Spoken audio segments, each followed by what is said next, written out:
And today, that is the patuloy na pruweba ng inyong pamahalang lungsod. Yung ating mga senior citizen, nakikipag-agawan sa nanay at tatay na hatid ang kanilang apo sa eskwelahan.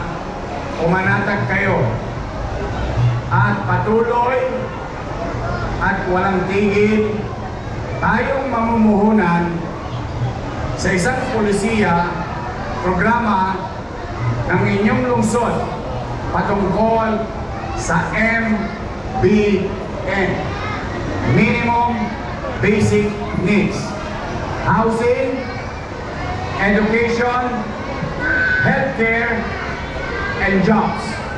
These are the 4 pillars of where our city resources will be invested. And today, that is the patuloy na pruweba ng inyong pamahalang lungsod. Natugunan ang pangunahing pangangailangan ng ating mamamayan. Dahil dito, someday somehow, tataas ang antas ng pamumuhay sa lungsod ng Maynila. So sa mga bata, mga adults, ready na ba kayo? Ready na? So sa ating mga teachers sa daycare, thank you very much sa inyo nung nakaraang programa natin. Sumaya ba yung mga bata? Sumigla? Mas madaling pumapasok? Oh yeah. Yun talaga naging epekto base sa impormasyong nakamit namin. Now, with regard to what Administrator, National Dairy Administrator said to our farmers in the provinces, ay umanatag kayo. Ituloy-tuloy nyo lang alagaan ang mga baka ninyo dahil hindi kami titigil. Patuloy namin bibilhin ang inyong mga gatas sa inyong kani-kaniyang farm. Farmer, cooperative, national government, local government, working hand in hand in synchrony to achieve national goal, which is nutrition to our children. If we invest to our kids today as government, makikita ninyo si Andaya, produkto ng nutrisyon, programang nutrisyon sa loob ng pampublikong paaralan. Baka mamaya, isa sa mga anak nyo, isa sa mga apo nyo, maging mayor din ng Maynila. Why not? Bakit hindi? Is it impossible? No. Basurero, sidecar boy, pedicab driver. Oh. Very mo, pwede maging mayor ng Maynila. So the point is, your sons and daughters, yung apo ninyo, pwede maging doktor. Lalo ngayon, pinagagawa natin yung pinakamalaking paaralan sa buong Maynila, if not sa buong bansa, na College of Medicine or Pamantasan Lungsod ng Maynila College of Medicine. Sakto! Saktong-sakto sa audience ngayon. Bakit? Sabihin nyo na sa mga anak ninyo, anak, baka gusto mo maging doktor, baka gusto mo maging nurse. Hindi na tayo mahihirapan mag-apply sa pag-aaral ng medisina. Hindi katulad ng hamon sa atin ngayon, nang limitado lamang ang kaya nating akapin.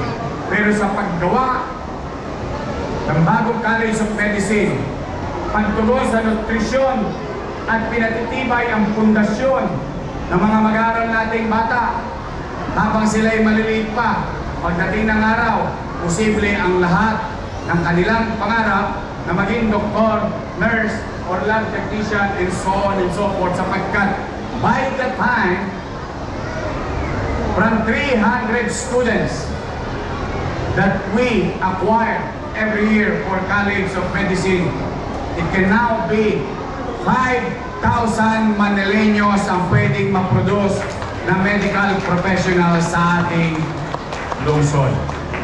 So muli, mga nanay, mga tatay, steady lang kayo dyan sa Gebli.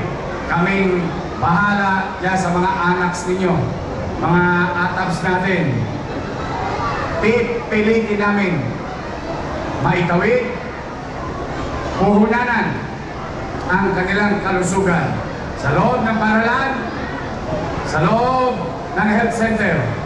Kahit nasa sira pupunan pa sila, mamumuhunan na kami sa inyo, mga nanay, mga atabs. Kaya po sa ating araw nito, maraming salamat at natagpuan ko ang NDA. Maraming salamat, natagpuan ko ang ating private partners. Maraming salamat, naging successful yung Your Milk na nilusad natin at sana iawaan Diyos maging successful ulit itong batch na ito, because after this, ulitin ko, Administrador, sabihin mo sa mga baka, mamamaga ang mga dede nila. Dahil kukunin at iinumin ng mga batang Maynila ang kanilang gatas. Kaya sabi sa mga farmer, talaga nang mabuti ang kanilang baka dahil may customer sila sa lungsod ng Maynila.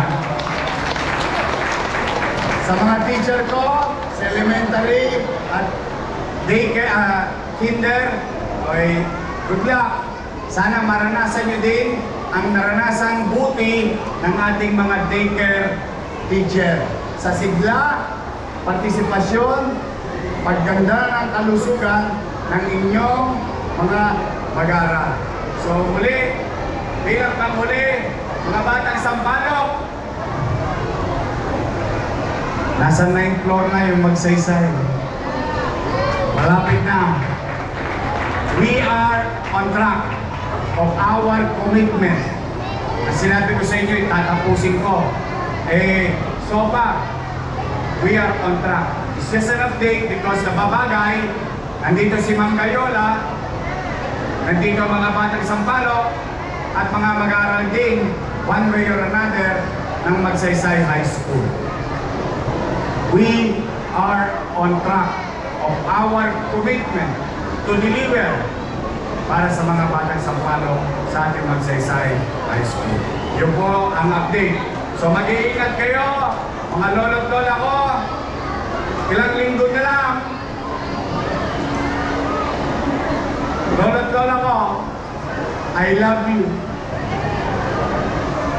Lapit na, 3 weeks from now. Solo parents, shout out. PWD. Teachers. Police. PLM. UDM. Darating na. Nag-i-impok na ako para sa quarter na ito. Manatag kayo. Darating yan. Pipilitin ko lagi, kahit mahirap talaga. Hindi na ako magkukubli, hindi na ako magkagaling-galingan. Talagang mahirap. Pero, pipilitin natin itawid. Dahil ang kagaangan ninyo sa buhay, siya din kagaangan ng lungsod.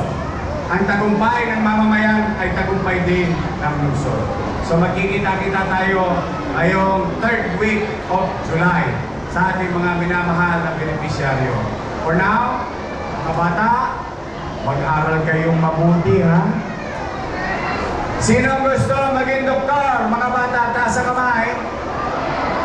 Engineer, teacher, nurse. Wow! Okay, so kailangan may mag-aral kayo. Magandang umaga, mga bata, mga magulang. Masaya ako para sa inyo. Bawas na ang tosgas ninyo sa nutrisyon ng inyong anak. Sagot ng pamahalang lungsod ng Maynila.